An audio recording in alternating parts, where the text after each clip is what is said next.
When someone is a mediator for spouses getting a divorce, they cannot later represent either spouse.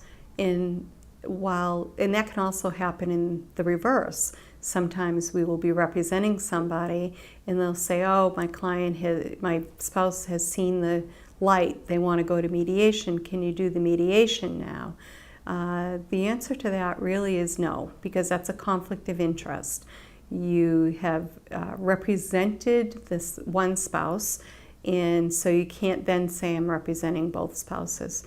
It is a conflict ethically, but it's also a conflict as a practical matter, because in my view, the spouse that was not your initial client is always going to feel like you're siding with the other spouse, and that's one thing you don't want to happen during mediation. During mediation, I make my best efforts to make sure that both spouses are heard, that they feel like they're heard, that they feel like there's no bias, and that they are treated in an even-handed manner.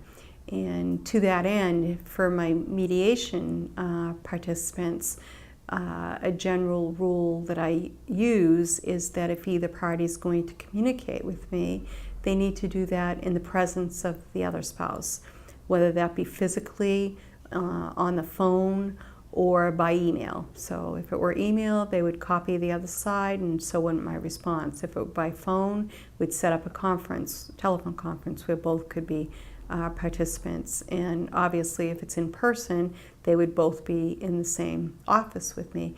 There are rare occasions where I feel like it's necessary to speak with one of the spouses individually, and I will do that. I'll ask the other spouse if they're okay with that, have them step out for a moment and then come back in. And that's only if I feel that I can remove a roadblock that might exist by them being present in the room together. But again, the general way that I like to handle mediation is that both participants participate all of the time.